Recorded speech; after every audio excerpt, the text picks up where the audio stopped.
Bonsoir à toutes et à tous et merci d'être au rendez-vous de ce 20h. Voici les titres. Revalorisation des pensions de retraite, une réforme est annoncée par le chef de l'État qui présidait ce matin une conférence sociale consacrée à la question. Elle vient à point puisque la plupart des retraités vivent dans la précarité du fait de leur faible pension. La rédaction ouvre une large fenêtre sur leur situation dans cette édition. Dans ce journal également, nous ferons le point sur la lutte contre le paludisme au Sénégal. Un net recul est noté avec seulement 3 malades sur 100, même s'il y a encore des disparités entre les régions. Constat à Dakar et à Ziguinchor, c'est un prélude à la journée mondiale de lutte contre le palu prévue ce 25 avril. Au lendemain du premier tour de la présidentielle française, l'heure est aux analyses des résultats.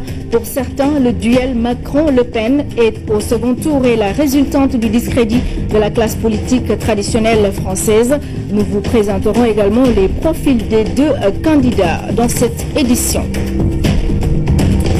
Mesdames et messieurs, bienvenue dans ce journal. Je le disais, en titre, ouverture ce matin au Grand Théâtre National de la deuxième conférence sociale présidée par le chef de l'État. La rencontre tripartite porte sur la réforme des retraites au Sénégal. Gouvernement, syndicats et patronat réfléchissent sur les solutions pérennes favorisant une revalorisation des pensions. La modernisation des régimes de retraite passe par un diagnostic sans complaisance. C'est un compte-rendu de Aboubakry Kane. Le dialogue social est un levier essentiel de la performance de l'action publique. Cette mobilisation exceptionnelle de tous les acteurs sociaux témoigne d'un engagement à asseoir une meilleure gouvernance du système national de retraite. Une réflexion à laquelle l'État a convié travailleurs et patronat, l'objectif étant de parvenir à un système de retraite juste et équitable. Excellence, Monsieur le Président de la République, vous vous êtes engagé dans la lutte contre les inégalités entre les citoyens, entre les villes et les campagnes. Et saluons tous les efforts fournis par le gouvernement et vous-même pour réduire la pauvreté dans notre pays. Il faut mettre les moyens pour éviter les perturbations futures. Et pour ce faire, nous avons besoin de votre soutien et de votre arbitrage. Nous savons que vous êtes un homme juste et vous êtes un homme engagé pour réduire les inégalités et lutter contre la pauvreté dans notre pays. L'amélioration des traitements dans la vie active des travailleurs est une donnée essentielle au relèvement des pensions de retraite. Et pour le patronat, la protection sociale doit aussi être l'affaire de tous. Trop de solidarité ne tue pas la solidarité, c'est l'irresponsabilité qui détruit la solidarité. Alors la solidarité, il ne faut pas la détruire, mais plutôt organiser la responsabilité de l'État, celle des employeurs, celle des travailleurs et celle des retraités. Bâtir une nouvelle architecture de notre système de retraite ne consiste pas seulement à ouvrir un débat sur la réalité des niveaux de pension, mais surtout à apporter des réponses à son financement. Tout travailleur devrait être en droit de jouir à la fin d'une vie professionnelle d'une retraite confortable. Et ces dernières années, d'importants efforts ont été consentis par l'État. Les retraites ont augmenté de 40% de pensions pour l'IPRES. Ainsi, en 2012, ceux qui avaient un bimestre de 50 000 francs perçoivent en 2017 72 200 francs, c'est-à-dire une augmentation de 22 200 francs.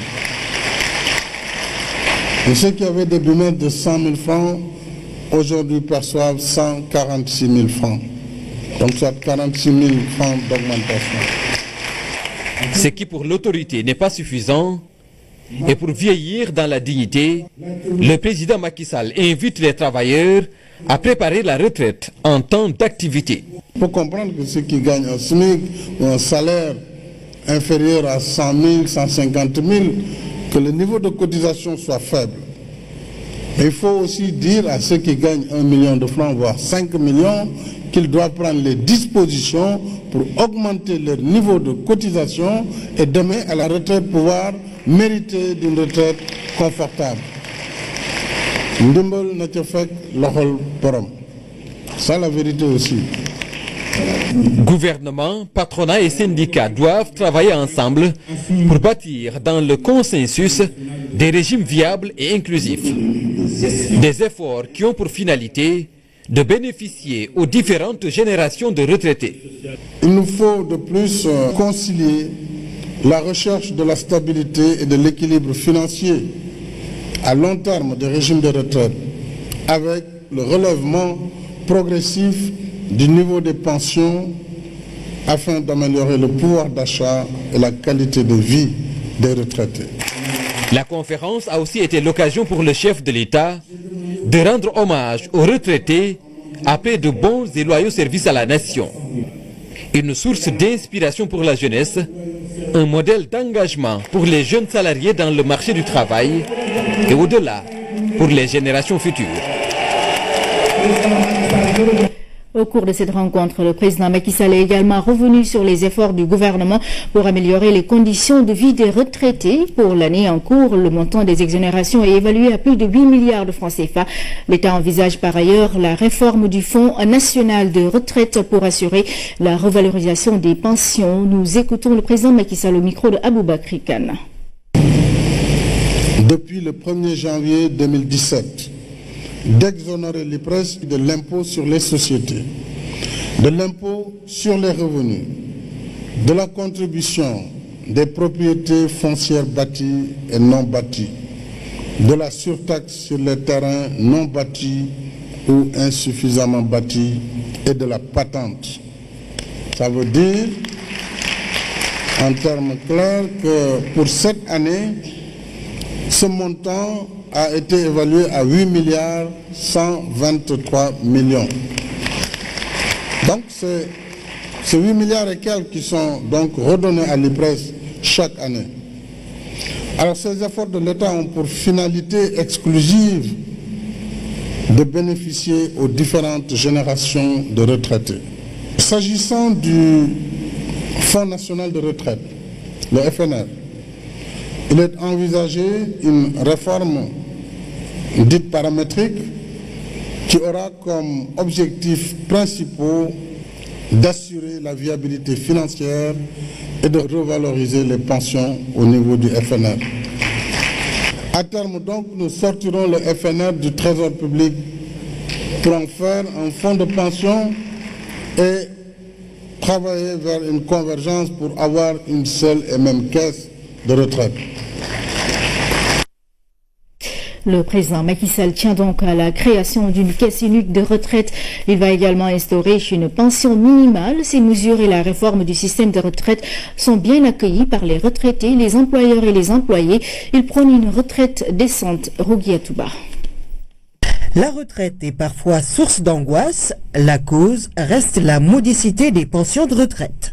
Quelqu'un qui gagne 100 000 francs par mois, quand il va à la retraite, il gagne 35 000 francs par mois. Donc vous voyez déjà cet écart. Quelqu'un qui gagne entre 1 million et 5 millions par mois, du fait du plafonnement du niveau de cotisation au niveau des salaires, ce monsieur ne gagne que 350 000 francs par mois. Il faut que le principe d'égalité et d'équité soit respecté en ce qui concerne le régime complémentaire de retraite. Ce régime figure parmi les formules qui permettent de bénéficier d'une retraite décente. Le président Macky Sall y tient. Ce que veut le président de la République, c'est que quand le travailleur sénégalais ira à la retraite, qu'il soit polypensionné, qu'il ait plusieurs pensions. Une retraite de base, qui est servie par le FNR et par l'IPRES actuellement, que tous aient une retraite complémentaire, qui sera une retraite obligatoire, mais qu'il y ait aussi une retraite volontaire. Une réforme du système de retraite est alors nécessaire. Les retraités approuvent et saisissent l'occasion pour présenter quelques doléances. La révision des textes de l'IPRES, elles sont obsolètes parce que datant depuis 1958, date de la création de l'IPRES. La modicité des pensions qu'il faut améliorer. La participation des retraités au conseil d'administration.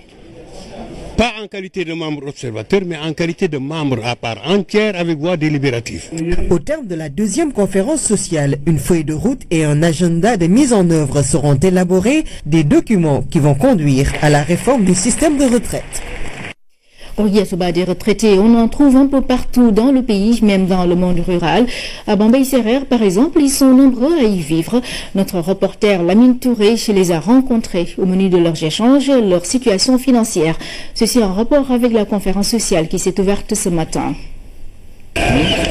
Des récépissés d'allocation de retraite exhibés devant la caméra. 15 000 francs CFA, un peu plus de 14 000 ou encore moins que ça, 13 000 francs CFA. À Bambey, dans la région de Diourbel, ils sont nombreux à vivre cette situation. Anciens employés de la Sonacos, ces retraités affiliés à l'IPRES se livrent volontiers au débat sur le régime financier. Si mes souvenirs sont bons, en 82, j'avais 40 000 CFA de pension de retraite. Aujourd'hui, je suis à 50 000 francs CFA. Dati Diop est à la retraite depuis 35 ans. Ce patriarche de 91 ans continue d'assumer ses charges familiales pour une pension plafonnée à 50 000 francs CFA, aujourd'hui morcelée avec la mensualisation. Une réalité partagée par la plupart de ses concitoyens qui ont décidé de rentrer dans leur village. De 40 000 francs CFA au début de ma retraite, j'en suis aujourd'hui à 60 000 francs CFA. Avec les mensualisations en cours, je perçois aujourd'hui la moitié. Vous imaginez 30 000 francs CFA.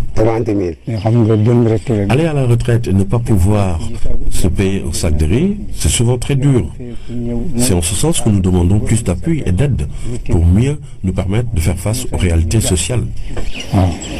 Dans ce hameau si calme, en cette période de chaleur intense, l'on trouve également des retraités du Fonds national de retraite. Un tour chez Eliman Sarr nous a permis de découvrir une autre réalité. Je suis resté 11 mois sans pension, sans salaire. Et donc à la retraite, je m'attendais à ce que ça soit automatique. Appréciant la situation, je pense que la modernisation de l'État remonte depuis le président Abdou Diouf et que la retraite du fonctionnaire ne peut pas être automatique. Et il quitte le régime actif et est obligé de chercher des papiers à gauche, à droite, alors que tout devrait être contenu dans son dossier. Difficile donc de faire la distinction entre les différents régimes. Le besoin de revalorisation de la pension semble être une nécessité pour ces pères de famille. Moi j'ai deux enfants, ils vivent très très difficilement à Dakar.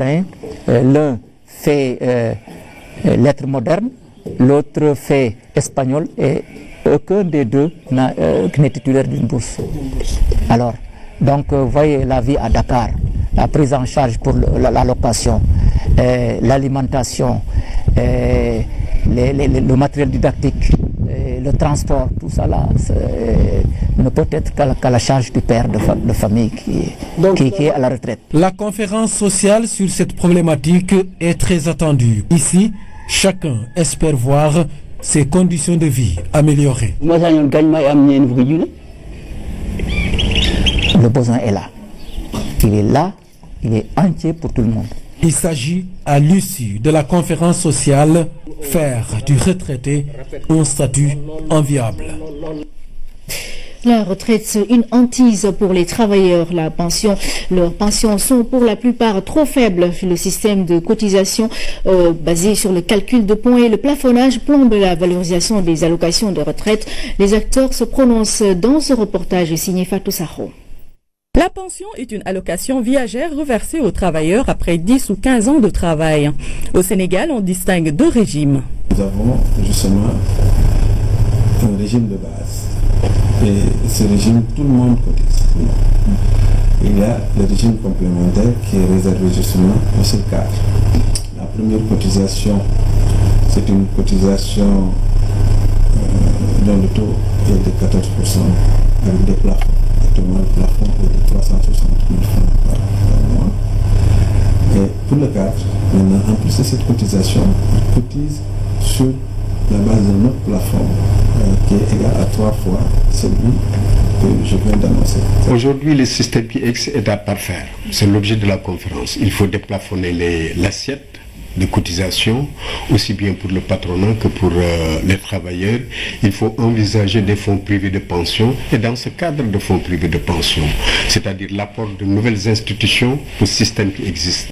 Jusqu'ici, c'est l'IPRES et le FNR qui gèrent ce système où les cotisations sont réparties entre le travailleur, 40%, et l'employeur, 60%, sur la base de 14% du salaire. On a travaillé sur la base de ce qu'on appelle le système par répartition. C'est la nouvelle génération qui paye les cotisants de ceux qui sont des cotisations et les pensions de ceux qui sont partis. Alors, ce système, il n'est pas sans poser des problèmes parce que le rapport démographique a évolué. C'était 5 travailleurs pour un retraité. Aujourd'hui, on est rendu à 2,6 travailleurs pour un retraité. Deuxième problématique est le taux d'appel de cotisation. Le taux d'appel de cotisation, il est faible, il est de 14%. Dans les statuts de l'IPRES, il était dit qu'il fallait assurer 1,33% de taux de remplacement. Aujourd'hui, le taux de remplacement est loin de 1%.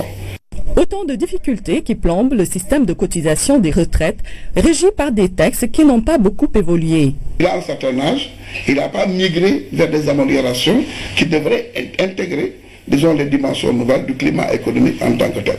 Des retraités qui, malgré une majoration, la mensualisation et des facilitations, ne parviennent pas à percevoir une pension décente.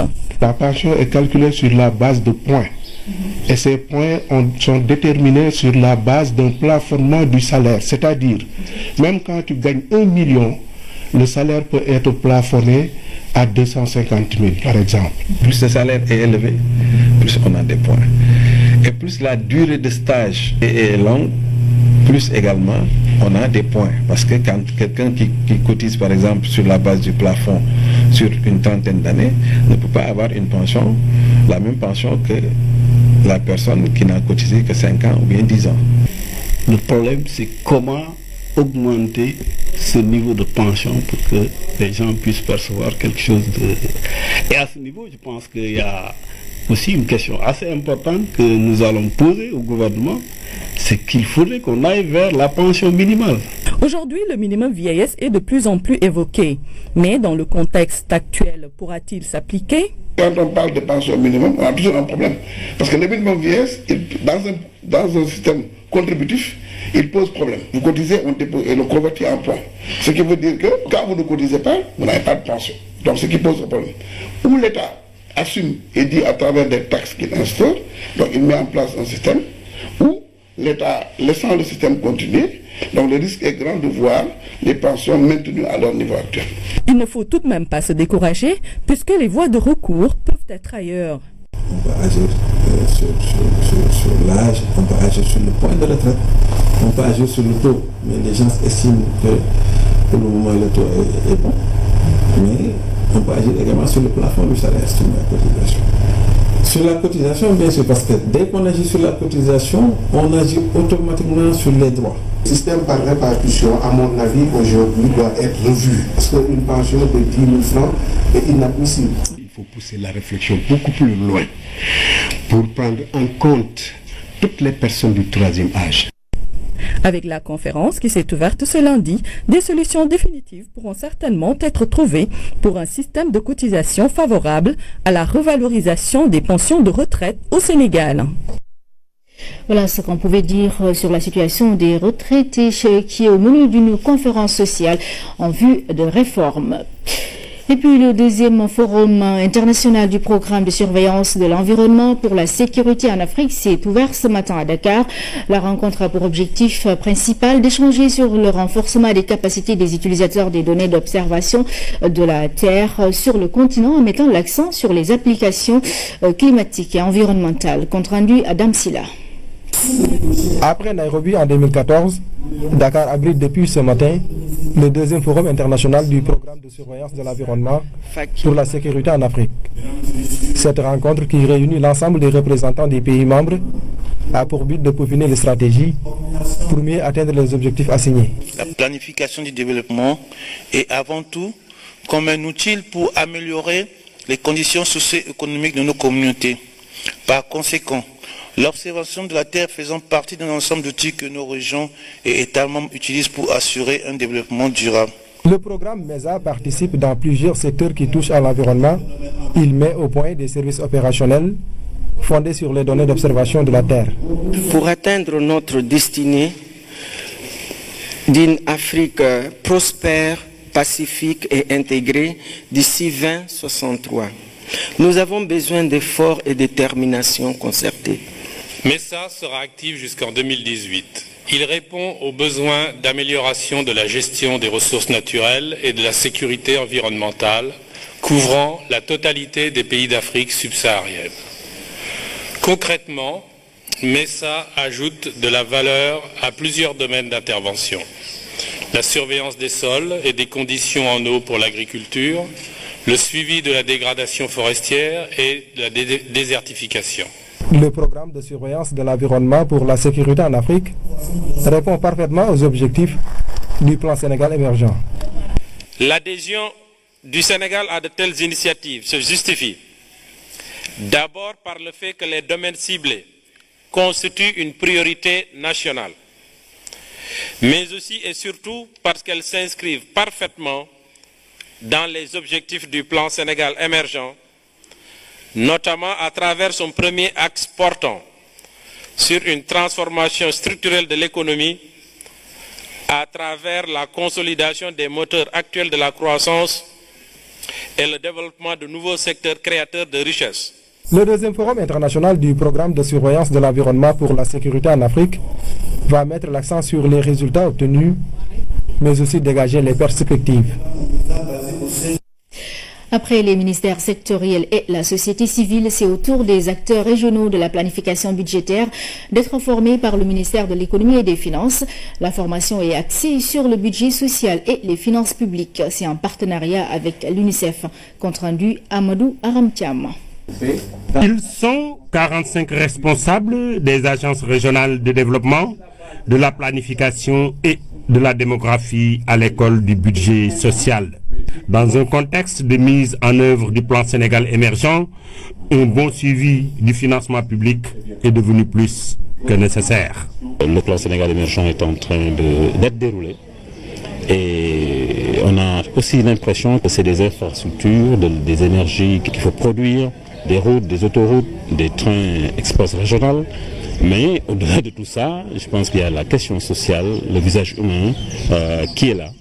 Et nous sommes aujourd'hui ici pour garantir à notre action vraiment ce caractère social. Pour cela, la Direction générale de la planification des politiques économiques juge opportun de mettre en place un observatoire dans l'optique de mieux suivre l'évolution des dépenses et investissements dans les secteurs sociaux. Nous attendons de ce séminaire d'abord que les acteurs qui sont là comprennent d'abord c'est quoi le budget social, c'est quoi les procédures budgétaires, mais aussi comment nous procédons à l'exécution du budget. Et tout cela pour arriver à utiliser les données que nous aurons consignées dans l'observatoire. L'observatoire de suivi du budget social va permettre ainsi aux décideurs et au public d'avoir une meilleure lecture des dépenses dans les secteurs sociaux. Au chapitre santé, l'édition 2017 de la Journée mondiale de lutte contre le paludisme sera célébrée chez Kaolack. Le coordonnateur du PNLP a fait face à la presse locale ce matin. L'occasion est saisie pour faire la situation de la maladie dans le pays. À Kaolack, des résultats satisfaisants ont été enregistrés depuis 2014. Au niveau local, toutes les dispositions sont prises pour un bon déroulement de l'activité. Compte rendu Claire Diop. En 2017, le Sénégal peut se targuer d'avoir fait des performances dans la lutte contre le paludisme. L'affirmation est du coordonnateur du PNLP en conférence de presse à Kaolack. Dr Omar Sarr est revenu sur les succès, défis et contraintes du programme. Aujourd'hui, les clignotants sont au vert. De 2014 à 2016, le taux de prévalence et d'incidence du paludisme a été réduit de façon drastique. Si vous prenez la morbidité proportionnelle, c'est-à-dire le nombre de malades, la proportion de malades dus au paludisme par rapport à la totalité des malades, le palu ne représente que 3%. Donc 3% de l'ensemble des malades, en tout cas qui ont été recensés au Sénégal, c'est seulement 3% qui ont eu le paludisme.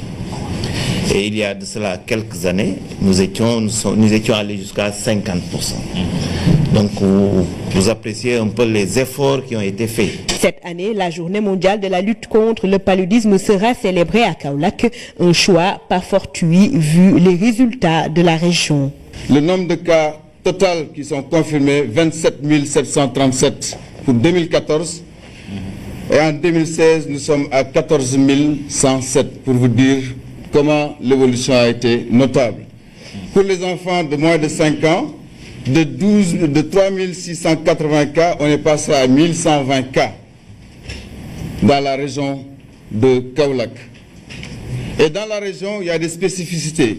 Il y a parmi les 4 districts que nous avons, des districts où, malgré tous les efforts qui sont menés, la prévalence reste à des niveaux qui sont quand même très très élevés, notamment dans le district de Kaolack, qui, quand on a fait la classification, revient en tête avec le nombre de cas.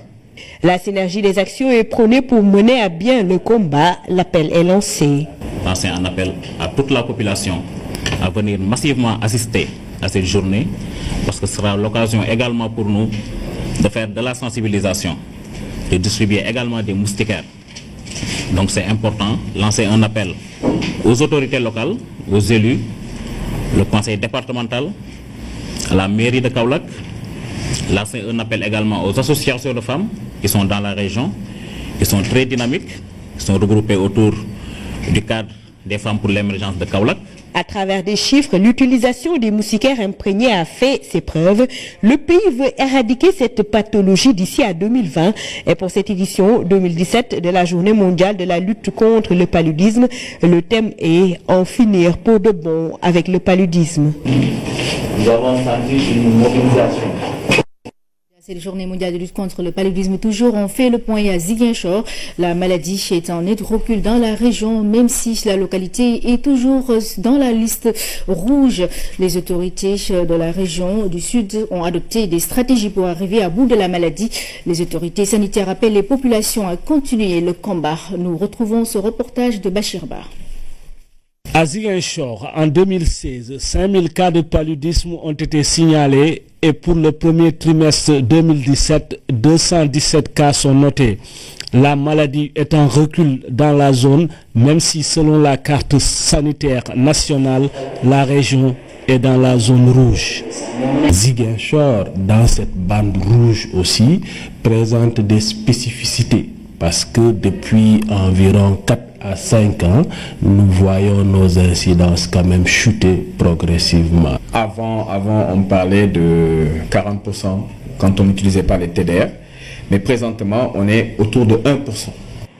Les pics sont notés pendant 9 mois environ. La maladie est liée en quelque sorte à la pluviométrie. Si vous demandez, les premiers cas de palu commencent toujours entre le mois d'août et septembre et continuent jusqu'au mois de mars-avril, pour s'arrêter avant de reprendre peut-être au mois d'août septembre. Et donc c'est lié un peu à la pluviométrie. Des stratégies sont mises en œuvre et la surveillance est permanente. Les résultats suivent. Nous nous sommes inscrits dans ce qu'on appelle une surveillance hebdomadaire. Donc chaque semaine, l'ensemble des postes de santé collectent les données liées donc au cas de paludisme enregistré dans le district. On a maîtrisé le diagnostic du palu, donc avec le TDR, parfois même l'utilisation de la goutte épaisse. Le traitement est gratuit. Et donc ça veut dire que tout cas de palu est traité gratuitement. Une campagne de distribution de moustiquaires imprégnés a été faite. De nombreux ménages ont été touchés, mais il existe des poches de résistance. La région médicale appelle à plus de communication. Dans le cadre de cette lutte contre le paludisme, toujours au niveau national, la maladie est en net recul. Aujourd'hui, seuls 3 malades sur 100 ont le paludisme. Le PNLP travaille à obtenir 0 cas d'ici à l'horizon 2030. Ces efforts consentis se sentent dans les structures sanitaires moins envahies que d'habitude. On fait le point avec Aram Daoua. Dans ce centre de santé du plateau, difficile de mettre la main ce lundi matin sur un patient venu se faire consulter pour cause de paludisme. La maladie n'y est plus premier motif de consultation. Même en période de fraîcheur, comme à pareil moment, on avait dans nos salles de consultation quelques cas de patients hospitalisés pour cause de paludisme. J'avoue que depuis tout le mois de mars, par exemple, et jusqu'au mois où nous sommes, au mois d'avril, on n'a pas noté un seul cas de paludisme grave. Ce net recul constaté, nous dit-on, ces 3 dernières années est dû à un ensemble d'actions. C'est le TDR, par exemple, qui permet de diagnostiquer le paludisme.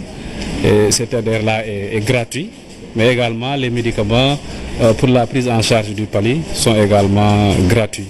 La sensibilisation n'a pas fait défaut.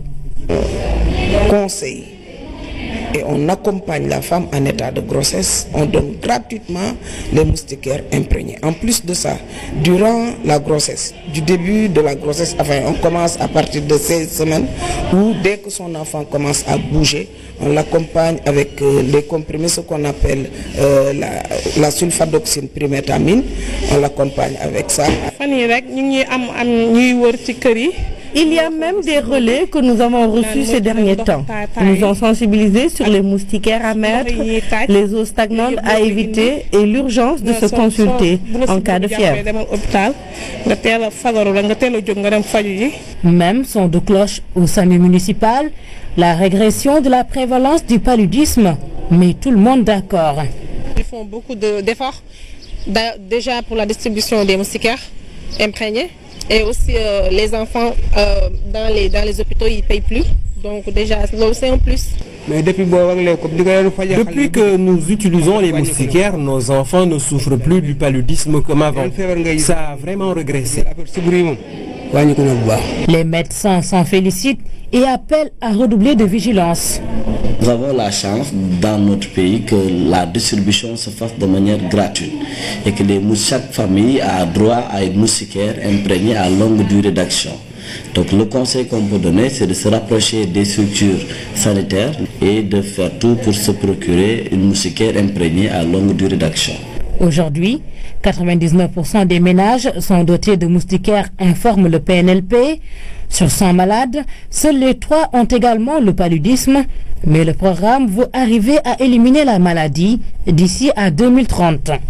Réellement, si nous arrivons à pouvoir maintenir ces acquis-là, à pouvoir aussi mettre à l'échelle l'ensemble de ces interventions, mais aussi à prendre les spécificités du pays et même les spécificités par strate au niveau du pays, selon la distribution de la maladie, nous pouvons y arriver. Le programme compte accentuer la lutte dans le sud et le sud-est du pays, plus vulnérables que le reste.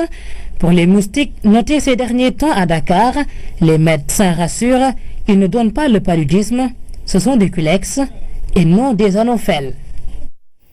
Voilà pour le chapitre, un prélude à la journée mondiale de lutte contre le paludisme prévue demain. Santé toujours, la fièvre de la vallée du Rift, la maladie ne fait pas toujours la une. Pourtant, cette infection virale est de plus en plus répandue car elle a débordé de son foyer natif est-africain. Le plus redoutable, c'est que la maladie passe du ruminant à l'homme. Le Sénégal est-il préparé pour apporter une réponse adaptée? Des spécialistes d'élevage, d'environnement et d'agriculture, mais également de santé, ont testé le dispositif. Oumar Diaw nous en parle.